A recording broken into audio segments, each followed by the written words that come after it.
To měl slíbený. Nechceš jít dál?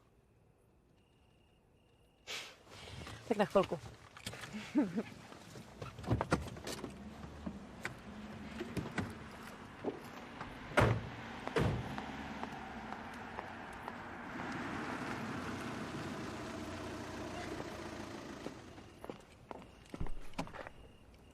Čau Iggy, neruším? Máš chvilku?